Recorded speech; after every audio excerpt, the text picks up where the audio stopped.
अब कुछ पॉइंट्स इन्होंने रूल 3 में और दे दिए। रूल 3 में कुछ पॉइंट नए हैं, कुछ तो वही हैं जो ऊपर लिखे हुए थे। कैसे? नंबर 1 चेक करो। रूल 3 के हिसाब से all amount payable as mentioned, कहां पे मेंशन किए? क्लॉज 8 to n, वो जो ऊपर अपन ने पढ़े 8 to n वाले सारे of the section 125(2) of the act. चलो बढ़िया। तो रूल 3 में आपको अलग से और बता दिया कि जो भी सेक्शन में ए से लगा करके एन तक के जो पॉइंट्स थे जो कल अपन कर चुके हैं वो सारे इस फंड में आते हैं। बढ़िया बात। सेकंड नंबर पॉइंट थोड़ा सा नया हो सकता है, चेक करो। All shares in accordance with section 124(6), ये कौन सा था? कल जो सेक्शन पढ़ा था, अभी दिखा रहा हूं आपको। All those share in whose case dividend have not been claimed or paid for 7 consecutive year or more। क्या मतलब हुआ भाई? अब 124(6) में अपन लोगों ने कल जो पढ़ा था वो ये पढ़ा भाई, ये वाला जो अपना पॉइंट था, मींस बहुत जोरदार पॉइंट है ये तो। अगर किन्हीं शेयर्स के ऊपर 7 साल तक डिविडेंड का क्लेम नहीं हुआ। अच्छा, 7 साल कहां से चालू हुए थे अपने? तो वो सबसे पहले 5 दिन में अपन ने अकाउंट में पैसा डाल दिया था डिक्लेयर करने से, वहीं से 30 दिन में अपने को पेमेंट करना था। 30 दिन खत्म होने के बाद 7 दिन में अपने को अनपेड डिविडेंड में पैसा ट्रांसफर करना था। 7 दिन था ना, और वहां कितना रखना था? 7 साल। और 7 साल तक भी अगर कोई क्लेम नहीं करे तो वो डिविडेंड का पैसा investor education and protection fund में जाएगा। अब बढ़िया चीज सुनना, सिर्फ डिविडेंड का पैसा ही नहीं, वो जो शेयर्स हैं वो भी investor education and protection fund के अंदर ट्रांसफर हो जाएंगे। ये अपने को ध्यान में रखना चाहिए। सर शेयर्स ही ट्रांसफर हो जाएंगे? हाँ। क्या होगा शेयर ट्रांसफर करने से? आगे अब जो भी डिविडेंड्स वगैरह उनके रहेंगे वो उस प्रोटेक्शन फंड में आकर के इकट्ठे होते रहेंगे। जब भी शेयर होल्डर का नींद खुलेगा वो आकर के क्लेम कर ले, तब तक यहाँ पे investor education and protection fund के अंदर वो शेयर भी ट्रांसफर प्लस पैसा भी उधर रहेगा। ये अपने को ध्यान में रखना चाहिए। बढ़िया चीज है सर। पूरे के पूरे शेयर, अच्छा पूरे शेयर ट्रांसफर करने का एक कंसेप्ट आप और पहले भी पढ़ चुके हो, बता रहा हूं, अभी 2 मिनट में पॉइंट आने वाला है। लेकिन शेयर ही ट्रांसफर मतलब 7 साल तक अगर किसी ने क्लेम ही नहीं किया तो गवर्नमेंट भी क्या मान के चलती है, फिर इसका जो ओनर है वो किधर लापता हो चुका है बराबर से। तो ऐसे बेचारे शेयर यूं तो रहेंगे नहीं लावारिस से, तो क्या करना है उनको? कोई तो मालिक बने, तो वो शेयर भी कहां पे ट्रांसफर करेंगे? बोला investor education and protection fund में। अच्छा, फिर हम सोचे कि 7 साल बाद अगर वापस वो जग जाए, मान लो 10 साल बाद आ गया अचानक से, तो क्या करें? दे देंगे शेयर उसको, ले ले भैया तेरे ही हैं, हमने तो रखे हुए अपने पास, बेच वेच तो रहे नहीं है। उसके जो भी बेनिफिट्स हम हमारे यहाँ पे इकट्ठे हो रहे थे, अब तुम्हें क्लेम कर रहा हो तो कर लो। सीधा सा अपना पॉइंट है, ध्यान में रखेंगे। फिर उसके बाद में तीसरे नंबर पे क्या लिखा हुआ है भाई? All the resultant benefit arising out of share held by the authority in clause B, ऊपर वाला पॉइंट। जब शेयर्स आपके पास आ गए हैं, उन शेयर से जुड़े हुए जितने भी बेनिफिट्स है, बेनिफिट्स क्या होते हैं? बोनस शेयर्स हो सकते हैं, डिविडेंड हो सकते हैं, वो सारे भी इसी फंड में आकर के इकट्ठे होते जाएंगे। कल को बोनस शेयर भी आएंगे, वो भी इसी फंड का पार्ट हो जाएगा। अपने को ध्यान में रखना चाहिए। नेक्स्ट नंबर पे, all grant fees and charges receive by the authority under these rules. कल भी आ चुका था पॉइंट ये। गवर्नमेंट से कोई भी ग्रांट आता है, कल को ये लोग कोई भी फीस लेते हैं, कोई चार्जेस लेते हैं, वो सब भी इनकी इनकम का पार्ट है, ध्यान रखोगे। फिर उसके बाद all sum receive by the authority from such other sources as may be decided by the central government. वैसे सेंट्रल गवर्नमेंट ग्रांट तो दे ही रही है, कल को सीधी और कोई भी सोर्स बता दे, कल नए नए प्रोविजन आते रहते हैं ना भाई, तो कल को और कोई सोर्स बता दे भाई इस तरह का कोई अमाउंट होगा, वो भी यहां आकर के ट्रांसफर होगा, ठीक है, तो वो चीज भी यहां पे आकर के इकट्ठी हो जाएगी। All income earn by the authority in any year, ये क्या हुआ? ऑथोरिटी की अगर कोई इनकम हो रही है, सर ऑथोरिटी की इनकम कैसे होगी? बोलो बोलो, ऑथोरिटी का इनकम कैसे होता होगा?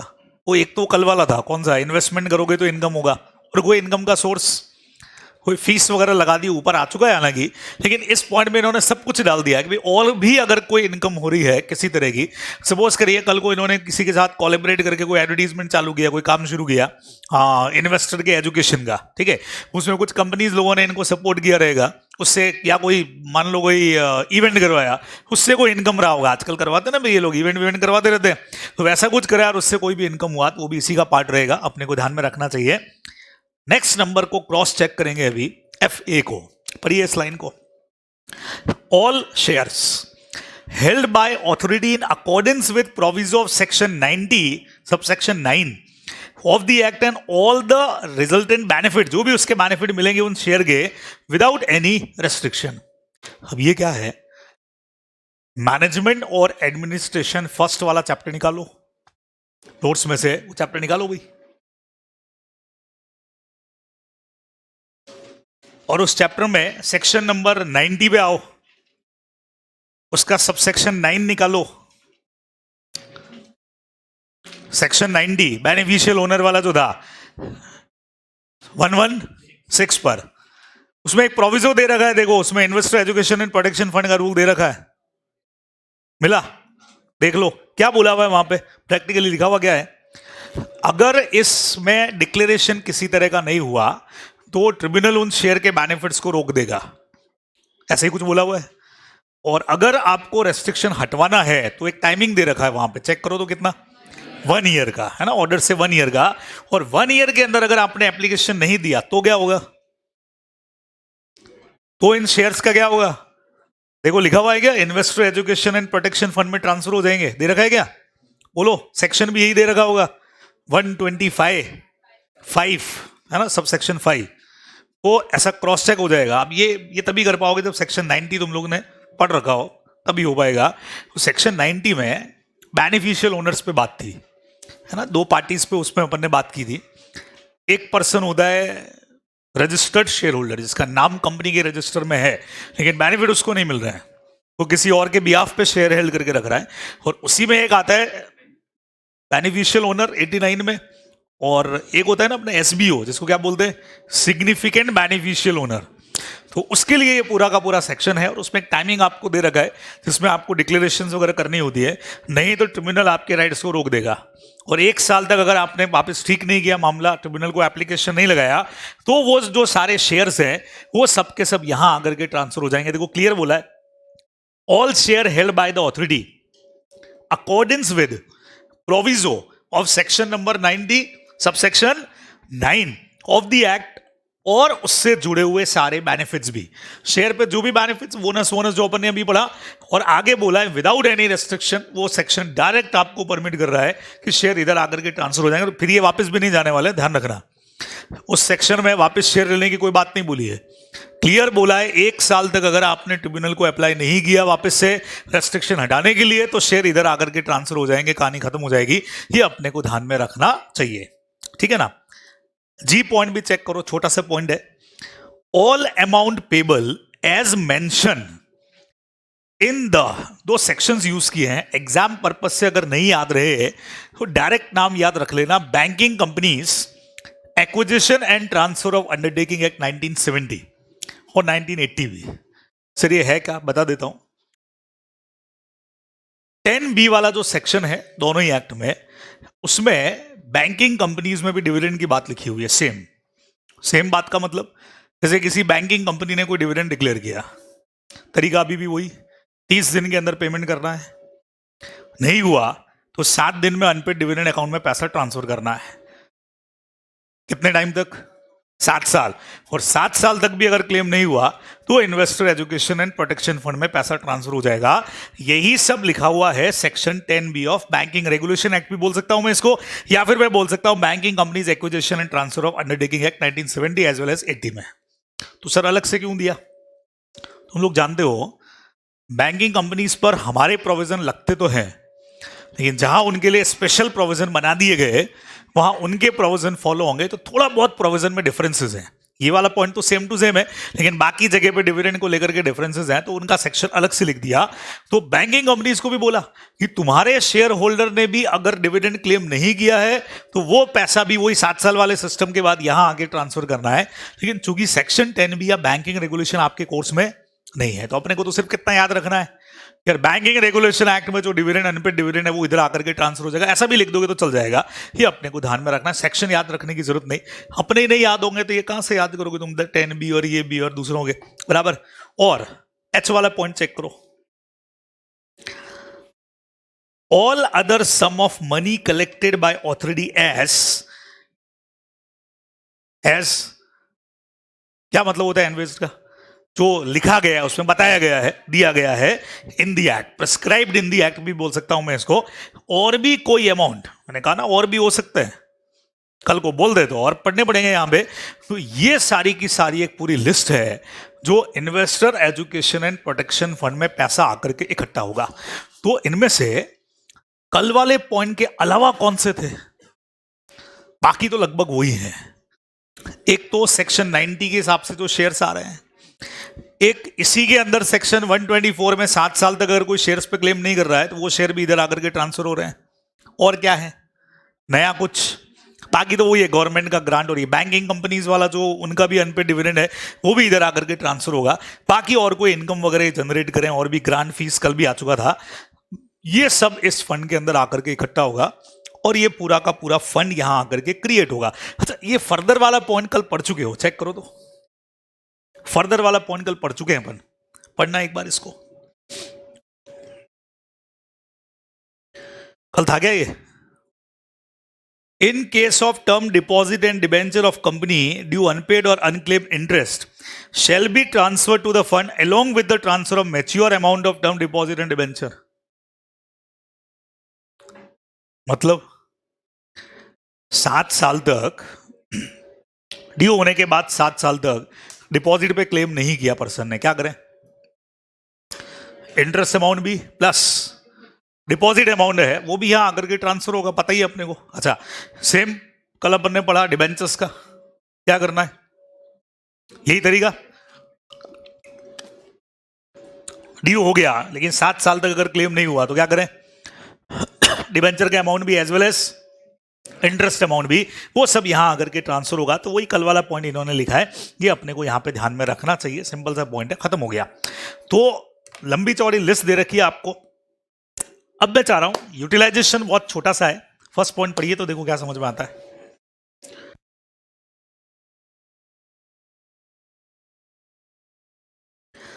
यूटिलाइज कहां पे करना है भाई?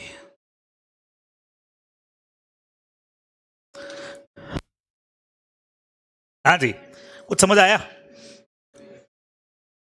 बढ़िया चीज सबसे पहले तो लिए इसलिए था, the refund in respect of unclaimed dividend. 7 साल बाद अगर कोई जागृत हो गए दे दो भाई।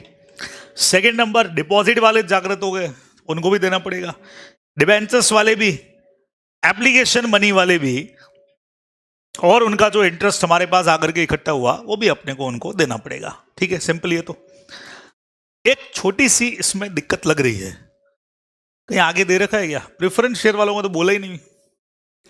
देखो, इन्होंने डिविडेंड बोल दिया, समझ में आया, डिपॉजिट बोल दिया, डिबेंचर्स बोल दिया, एक और भी तो पैसा था। अच्छा, एप्लीकेशन मनी का कुछ बोला गया? हाँ, एप्लीकेशन मनी भी बोल दिया, सब कुछ तो बोल दिया, एक रह गया, कौन सा? प्रेफरेंस शेयर वालों का इन्होंने यहां पे नहीं लिखा है। हमारे हिसाब से वो भी होना चाहिए था, सबको दे रहे तो उन बेचारों ने क्या किया, उनसे क्या दुश्मनी है? ठीक है, हो सकता है आगे कहीं आ जाए अभी पॉइंट में, और नहीं तो हो सकता है कि लिखने से रह गया हो। अदरवाइज प्रेफरेंस शेयर होल्डर्स वालों को भी अगर बाद में भी आएंगे तो उनका पैसा जो है वो वापस से रिटर्न होगा। ठीक है, तो अनक्लेम्ड डिविडेंड वाला बंदा बाद में भी आता है, यहां से पैसा रिटर्न होगा, डिपॉजिट वाला आता है उसको भी रिटर्न होगा, डिबेंचर वाला आता है उसको भी रिटर्न होगा, एप्लीकेशन मनी वाला आ गया बाद में, पैसा उसी का है। अच्छा, अपना वैसे यूं देखें लॉ अलग भी हो सकता है, लेकिन क्वासी कॉन्ट्रैक्ट अपन पढ़ते हैं, no one have right to take benefit at the cost of other. तो उसी बेस पे लॉ ने, नए लॉ में प्रोविजन चेंज कर दिया कि यार बाद में भी आए तो उनका पैसा है तो उनको दे दो। पहले तो गवर्नमेंट रख लेती थी, क्यों नहीं आए भाई, नींद में सोते रहे तुम 7 साल मजे करो, लेकिन अभी गवर्नमेंट दे देती है पैसा, तो इंटरेस्ट विंटरेस्ट सब दे देगी उसको। ठीक है, सेकेंड नंबर पॉइंट पे मेनली यहां पैसा खर्च होता है, तुम सबको बताइए, ये तो promotion of investor education awareness and protection. Investor को एजुकेट कैसे करें? घर पे जाके पढ़ाएं सबको, बेटा पढ़ो, एडवर्टीजमेंट देता है भाई आजकल, ये सब लोग एडवर्टीजमेंट दे रहे हैं। कभी टीवी वगैरह तो चलो अब कम हो गया देखना, बाकी ऐसे भी नॉर्मली भी अगर अपन कोई वीडियोस देख रहे हैं या यूट्यूब पे भी वीडियोस देख रहे हैं तो बीच बीच में ये लोग ऐड देते हैं। आरबीआई ऐड देता है, आरबीआई का एक ऐड देता है, अमिताभ बच्चन आ रहे हैं अभी तो आरबीआई के ऐड में, बराबर। कोई भी बैंकिंग से रिलेटेड दिक्कत है तो आप आरबीआई को कंप्लेन करो। ठीक है, सेबी वाला ऐड करता है, तुमको कंपनी से कोई शिकायत है, डिविडेंड टाइम पे नहीं मिल रहा है, शेयर ट्रांसफर नहीं करने दे रहा है, तो हमारे पास आओ। इंश्योरेंस वाला ऐड देता है, आईआरडीए वाला ऐड देता है, अगर आपको इंश्योरेंस से रिलेटेड दिक्कत है, क्लेम टाइम पे नहीं मिल रहा है, प्रीमियम आपका ज्यादा कट रहा है, कुछ भी हो रहा है, तो आप हमसे कॉन्टेक्ट करो। This is called education. तो investor education and protection fund जो है वो शेयर से रिलेटेड मैटर के ऊपर सेबी के जो ऐड होते हैं ना, वो सब स्पॉन्सर ये कर देता है, यहां से पैसा खर्च होगा। तो इन्वेस्टर को एजुकेट करना, अवेयर करना, उनको प्रोटेक्शन देना। सी नंबर पॉइंट चेक करके बताओ इसमें क्या लिखा हुआ है। पॉइंट नंबर सी, सी वाले पॉइंट में क्या अपने को समझ में आता है? Distribution of any disgorged amount among eligible and, जो भी लोग आइडेंटिफाई किए थे एप्लीकेंट फॉर शेयर्स और debenture, share holders, debenture holder और depositor who have suffered losses due to wrong action by any person according with the order made by court. क्या मतलब हुआ भाई इसका? हाँ जी, वैसे ये सेक्शन कोर्स में था नहीं, 38 हटा दिया, पर ये सब तो यूं क्यों रखा हुआ है? तो मैंने आपको कहा था किसी पर्सन के रॉन्ग एक्शन से किसी को नुकसान हुआ, ठीक है, तो गवर्नमेंट क्या करती है, उस बंदे के शेयर्स जो है जिसने बदमाशी किया वो लेकर के इस फंड में डाल देती है। फिर क्या करती है, जो भी बंदा इसमें एग्रीव्ड पार्टी है, जो एक्चुअल में डिपॉजिटर था बेचारा, एक्चुअल में शेयर होल्डर था, एक्चुअल में डिबेंचर होल्डर था, जिसका हक इन लोगों ने बदमाशों ने मार लिया, उनको वो पैसा जो है वो कंपनसेट कर देगी, उनके लॉसेस कंपनसेट करेगी। ये एक बढ़िया चीज आपको बताता हूं। नॉर्मली फर्स्ट तो उन्हीं लोगों पे पेनल्टी लगाई जाएगी जिन्होंने बदमाशी करी है ना। सपोज करो मैंने पर्सोनेशन के थ्रू, मतलब अपने फेक नाम का, इसका नाम का यूज करके इसके शेयर्स जो थे वो मैंने अपने नाम पे ट्रांसफर करवा लिए किसी तरीके से, ठीक है। सेक्शन 38 में केस हो गया, केस हो गया तो मेरे शेयर डिस्गोर्स कर दिए गवर्नमेंट ने और investor education and protection fund में डाल दिए, ठीक है। अब ये एग्रीव पार्टी रहा इसके अंदर, तो इसको जो भी डैमेजेस मिलेगा वो मेरे से मिलेगा, और बाई चांस अगर मैं नहीं पे कर रहा हूं तो फिर ये जो फंड है ये इसके सारे लॉसेस को कंपनसेट करेगा। तो देखो क्या बोला है, distribution of any disgorged amount among eligible person, जो वाकई में हकदार था, ठीक है, या जो भी लोग इन्होंने आइडेंटिफाई किए एप्लीकेंट फॉर द शेयर, जिन्होंने शेयर्स मनी के लिए अप्लाई किया था, या डिबेंचर्स के लिए, या शेयर होल्डर या डिबेंचर होल्डर या depositor who have suffered loss, जिनको लॉस हुआ किसकी वजह से, due to wrong action by any person, मेरे रॉन्ग एक्शन की वजह से इनको नुकसान हुआ, तो इनको कॉम्पनसेशन मिलेगा in accordance with the orders made by the court. अब ये ऑर्डर कौन करेगा? कोर्ट। कोर्ट ऑर्डर करेगी गवर्नमेंट को कि देखो भाई ये जिस आदमी ने बदमाशी की इससे तो रिकवर हो नहीं रहा है, ठीक है, तो इस फंड में जो पैसा आपने इकट्ठा किया डिस्गोर्स अमाउंट वाला उनके ऊपर, इससे इनके लॉसेस को कंपनसेट किया जाए, तो ये पैसा वहां जाकर के भी डिस्ट्रीब्यूट होगा, अपने को ध्यान में रखना है। और ऐसा ही पॉइंट अगला भी है, reimbursement of the legal expenses incurred in pursuing class action, ये तुमने पढ़ा हुआ है, सेक्शन नंबर 37 में भी है, और क्लास सेक्शन सीए फाइनल में पढ़ोगे 245 में भी है, जहां मेंबर्स लोग मिलकर के केस करते हैं, है ना। क्यों मिलके केस कर रहे हैं भाई क्लास सेक्शन में? ये सब जने एक एक केस लगाएंगे, इससे बेटर है पूरा ग्रुप एक साथ मिलकर के केस ठोक दे, ज्यादा बढ़िया रहेगा, ठीक है ना। तो क्लास एक्शन में जो भी खर्चा हुआ, लीगल एक्सपेंसेस हुए, किसके? मेंबर, डिबेंचर होल्डर या डिपॉजिटर के, as may be sanctioned by the tribunal. अच्छा, what about the legal expenses? जैसे अपन लोग मिलकर के किसी कंपनी पर केस ठोक रहे हैं, क्लास एक्शन में केस हो रहा है, तो एडवोकेट का खर्चा, कोर्ट का खर्चा, लीगल एक्सपेंसेस यही होता है, ठीक है। तो वो सारा खर्चा यहां पे भी सेम सिस्टम है भाई, जिस पर आपने केस किया या तो उससे रिकवर होगा, अगर नहीं हो पाता है तो फिर ट्रिब्यूनल ऑर्डर करेगा कि इनके खर्चों को यहां से रीएम्बर्स किया जाए, यहां से वापस दिया जाए, तो उसके, क्योंकि अपना फंड का नाम क्या है? इन्वेस्टर एजुकेशन, और साथ में क्या वर्ड है? प्रोटेक्शन वाला। था ये सब प्रोटेक्शन ही हो गया कि भाई आप, नहीं तो आदमी क्या सोचा यार, इतना लीगल एक्सपेंसेस सामने वाले से वसूल नहीं हुआ तो अपना जेब से लग जाएगा पैसा, बराबर। तो इस वजह से यहां पे जरूरी हो गया कि यहां से रीएम्बर्स हो जाएगा, ये आपको ध्यान में रखना चाहिए। और भी कोई पर्पस जो कल को बता दिया जाए एज में भी प्रेस्क्राइब, वहां पे यूज होगा, ये अपने को ध्यान में रखना चाहिए। तो कितने यूजेस है भाई? 5। मेन सबसे पहला तो रिफंड में यूज लेना ही है, जो जो पैसा अपन ने 7 साल वाला लिया था उन सबको रिफंड में इस्तेमाल करना ही, आप बाद में जाके वहां से ले सकते हो। Second number, investor education protection awareness पे तो करना ही है। तीसरा नंबर, डिस्गोर्स अमाउंट जो था वो एग्रीव्ड पर्सन को वापस रिटर्न करो उनके लॉसेस के लिए। नंबर 4 पे क्लास एक्शन के जो लीगल एक्सपेंसेस हुए उनको रीएम्बर्स करने के लिए according order of the tribunal वो भी वापस करो। और आखिरी में एनी अदर वाला पॉइंट तो है ही है, ये अपने को ध्यान में रखना चाहिए, ठीक है ना। तो थोड़ा सा लैंग्वेज इसमें ठीक ठाक कर लेना कि मेन चीजें चली जानी चाहिए। तो मुझे पता है ये एग्जैक्ट तुम लिखोगे नहीं, बराबर। अब एग्जैक्ट नहीं लिखोगे तो जैसे ये रीएम्बर्समेंट ऑफ लीगल एक्सपेंसेस है, इसमें क्या लिख दोगे तुम, reimbursement of the legal action to the किसको, टू द एग्रीव पर्सन। क्या लिखो, किन को किया है ये, to the members debenture holder and depositor who file class action. और क्या, जिन्होंने भी क्लास एक्शंस किए होंगे वो वाले जो भी मेंबर डिपॉजिट होल्डर या शेयर होल्डर्स हैं उनको वापस हो जाएगा। ऐसा कर देना, सेक्शन याद रह जाए 37 to 45 तो अच्छा है, नहीं तो गलत सेक्शन तो लिखना ही मत, सेक्शन छोड़ देना। क्लास एक्शन वर्ड आ गया तो उससे हम समझ जाएंगे कि हाँ भाई क्लास एक्शन 37 और 245 में दे रखे, ये आप लोगों को ध्यान में रखना चाहिए। अच्छा, अब एक चीज और बताओ, मैंने आपको कहा था पुराने कंपनीज एक्ट ने तो मना कर रखा था कि हम वापस नहीं करेंगे। अच्छा, उनका जो पैसा इकट्ठा था वो अपन ने यहां ट्रांसफर कर दिया, वो वाले भी अब आ जाएं तो सर हमारा भी तो कुछ करो, इनका तो कर दिया हमारा भी कुछ करो, देना है कि नहीं देना है, दे दे हम इनको।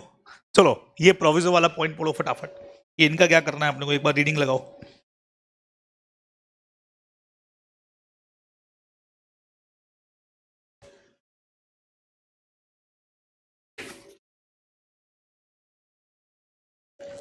क्या लिखा हुआ भाई प्रोविजो में, देना है कि नहीं देना है, दे दे।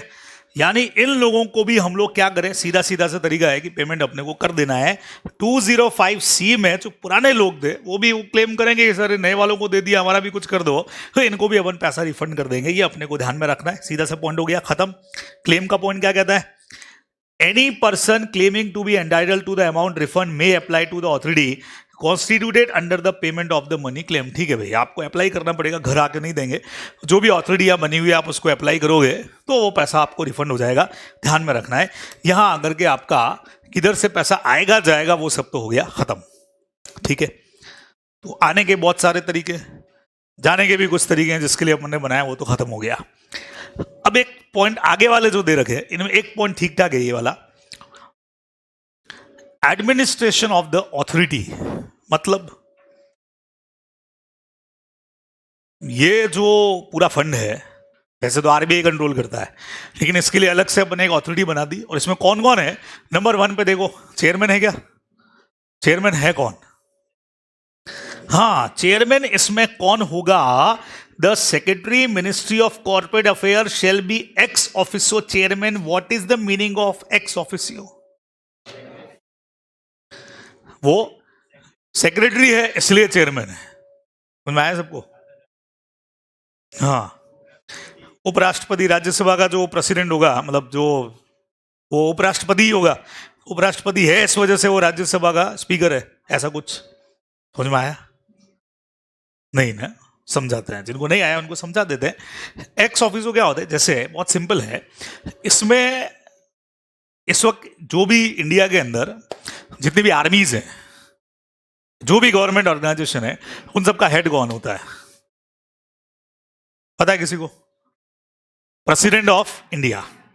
अब सुनना ध्यान से, प्रेसिडेंट ऑफ इंडिया या Shrimati Draupadi Murmu, president of India, exactly, this is called ex officio.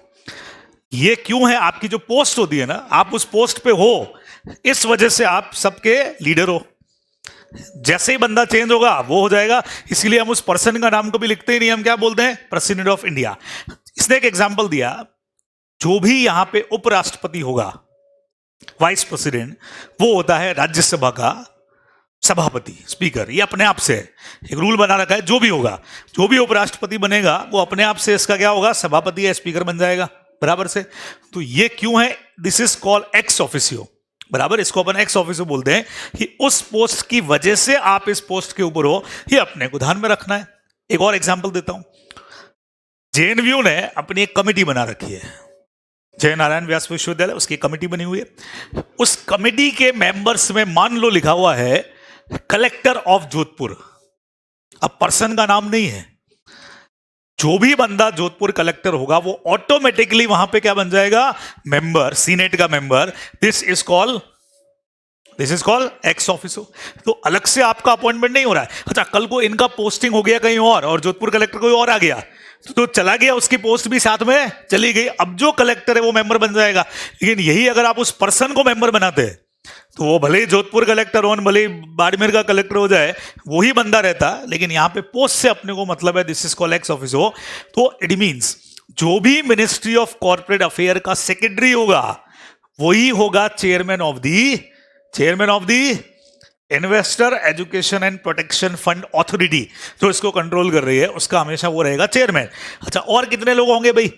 And other member होंगे 6, शैल बी 6 मेंबर होंगे, नॉट एक्सीडिंग 7। बोले तो मैक्स से मैक्स कितने हो सकते हैं? 7 जने, लेकिन 6 जने तो अपने को रखना कंपलसरी है। और 1 जना इसमें भी अपने को चाहिएगा, चीफ एग्जीक्यूटिव ऑफिसर सीईओ चाहिएगा। सर ये लोग कौन कौन होंगे? ये फिलहाल आपके कोर्स में नहीं है, बाकी इनकी भी क्वालिफिकेशन दे रखी है, किस लेवल का पर्सन होगा, कितना क्वालिटीज उसमें होना चाहिए कि भाई ये उसने कर रखा हो, वही बंदा यहां पर आएगा।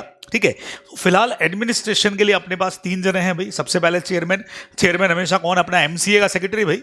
अपना एमसी बोले तो अपना वही तो मेन है, मिनिस्ट्री ऑफ कॉर्पोरेट अफेयर, तो उसका जो सेक्रेटरी होगा वो इधर का चेयरमैन रहेगा। और कौन? अदर मेंबर शेल बी 6 तो होना ही है, ज्यादा से ज्यादा आप 7 जने इसमें रख सकते हैं। और सीईओ अपना हो गया, जिनको भी अपॉइंट कौन करेगा? Central government. सिंपल। मैनर क्या होगा? देखो कितना इजी पॉइंट दे रखा है, पढ़ो तो मैनर, कुछ दे ही नहीं रखा है इसमें।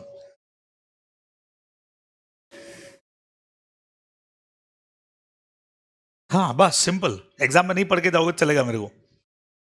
इनका अपॉइंटमेंट वगैरह जो कुछ रूल प्रेस्क्राइब करेंगे उसके हिसाब से होगा। अभी प्रेस्क्राइब किए नहीं, अच्छा मतलब प्रेस्क्राइब कर दिए है लेकिन आप लोगों के कोर्स में नहीं डाला इन्होंने, तो ये अच्छी चीज है, तो खत्म हुआ। नंबर नेक्स्ट पे। अब एक चीज बताओ, और लोग नहीं चाहिए क्या? इन्हीं लोगों से काम हो जाएगा क्या? जैसे इनका ऑफिस है, तुमको क्या लगता है सुबह चेयरमैन आके ऑफिस खोलेगा? तो फिर ऑफिसर्स चाहिएंगे, एम्प्लॉइज चाहिएंगे, दूसरा स्टाफ चाहिएगा, उन सबका अपॉइंटमेंट भी कौन करेगा? सेंट्रल गवर्नमेंट रूल्स बनाएगा, उसके अकॉर्डिंग होंगे, काम खत्म। ये सब एग्जाम में पढ़ के जाने की जरूरत नहीं है, तो ठीक है, नॉर्मल पॉइंट दे दिए इन्होंने कि भाई ऑफिसर वगैरह का अपॉइंटमेंट सेंट्रल गवर्नमेंट के रूल्स के हिसाब से होगा, सिंपल। ठीक है, नेक्स्ट पे आओ।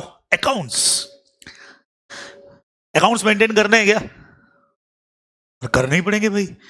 पैसा जब आता है और जब पैसा जाता है तो आपको अकाउंट्स तो मेंटेन करने ही पड़ेंगे। इतने सारे पॉइंट तो तुमने पढ़े, पैसा आने के जाने के। तो the authority shall administrator the fund maintain separate account and other relevant record in relation to the fund. और अकाउंट्स रखने का तरीका कौन बताएगा? सीएनएजी, बोले तो controller and auditor general of India. कौन होते हैं भाई साहब? ये जो सारे गवर्नमेंट के अकाउंट्स की ऑडिट करने वाला पर्सन है वो कहलाता है CNAG, controller and auditor general of India, जो अपने एक पूरे डिपार्टमेंट को साथ में लेकर के चलता है भाई, है ना, ऑडिट एंड अकाउंट्स डिपार्टमेंट, बराबर। तो ध्यान में रखेंगे, तो वो जो मेथड बताएगा उसके हिसाब से होगी इसकी अकाउंटिंग। अब अकाउंटिंग हो रही है तो ऑडिटिंग भी होगी। कौन करेगा ऑडिट? अगेन सीएनएजी, है ना। देखो पहले ऑडिट वाले पॉइंट से पहले बीच में एक पॉइंट और दिया, it shall be competent for the authority constituted to spend money out of the fund for carrying out the objects. 5 जगह पे पैसा खर्च करेंगे अपन, ये तुमने अभी भी तो पढ़ा था, बताओ कौन सी 5 जगह? सर एक तो रिफंड करने में, इन्वेस्टर को अवेयर एजुकेट करने में, तीसरा वो डिस्गोर्स अमाउंट जो आया था वो बेचारे जो लॉस जिन्होंने उठाया उनको देने के लिए, लीगल एक्सपेंसेस क्लास एक्शन वालों को कंपनसेट करने में, और कोई भी कल को गवर्नमेंट बता दे तो उधर भी यूज करेंगे भी, खत्म।